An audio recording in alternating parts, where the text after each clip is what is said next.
Meantime, let's talk about Ukraine, which has been hit by a wave of Russian missile attacks, injuring at least 18 people, including 4 children. Now, Russia used missiles and drones in several regions of Ukraine, and officials say airstrikes in Odesa and Kharkiv damaged key infrastructure and destroyed several homes. Ukraine has also confirmed that overnight, for the first time, its military deployed French-made Mirage jets. Now, they arrived in the country just a month or so ago. And meanwhile, Ukraine's President Volodymyr Zelensky has confirmed that he will travel to Saudi Arabia next week, where there will be talks between Ukrainian and US officials on ending the war. Well, let's speak now to Ivana Klimpush-Tsintsadze, who's an MP, a member of parliament in the Ukrainian parliament in Kyiv. She's chair of the Parliamentary Committee on Ukraine's integration into the European Union. Thank you so much for being with us. First of all, this latest wave of attacks by Russia, do you think they have been made worse by now the ending or the suspension of American intelligence, which Ukraine has in the past used to detect when these missiles are coming in? Well, definitely, Ukraine is partially blinded, and that unfortunately shortens the time of the reaction of our air defense capabilities. And, the intelligence sharing is unfortunately not the only thing that has happened. The cut of this intelligence sharing, that's not the only thing that has happened over the last days. It's also the military aid that has been already prepaid and promised to Ukraine from the United States has been cut off.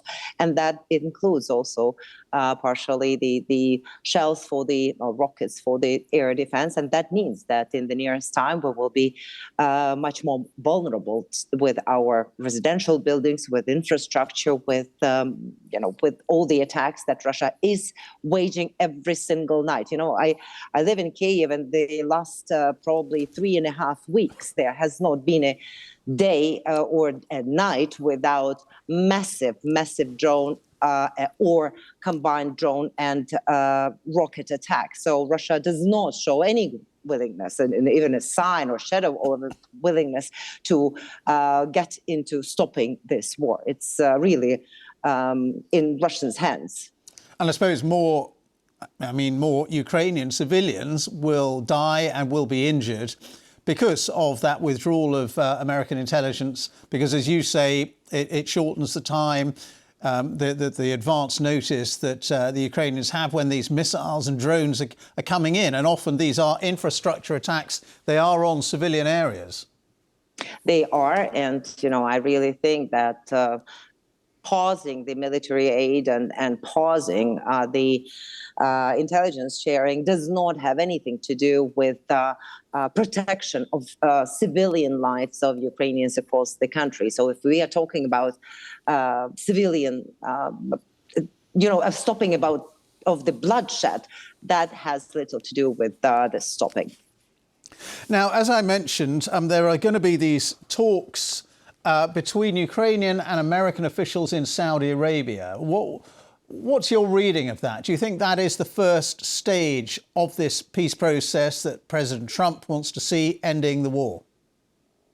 That's one of the first stages. I think very critical that Ukraine is coordinating right now its efforts and its vision also with the European capitals, with European countries. And I hope that will be also already a common vision that will be brought by the Ukrainian delegation to the meeting with American counterparts. We see it as one of the first steps in that direction. But at the same time, we do not yet, have the vision and the plan from the American colleagues as well. There has been so much talk about the quick ending of the war, but besides the claims that the fighting has to stop, nothing else has been presented. So I think it's important that we talk. I think it's important that we keep our American counterparts, our American colleagues engaged, and this is our common task, both for us Ukrainians and also for Europeans. But at the same time, we do not know what that round will bring.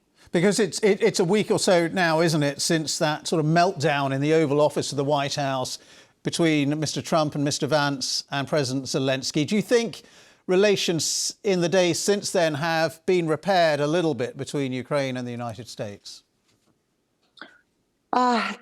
I don't think that they have been repaired, but I think there have been some positive steps made from the Ukrainian authorities in that direction, and we hope that they will be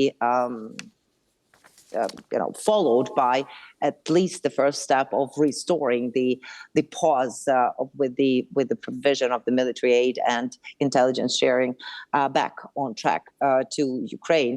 And from there, I think we could go further, because I don't see that only pressuring the victim is going to lead us to any just and sustainable and lasting peace, not only in Ukraine, but also on the European continent.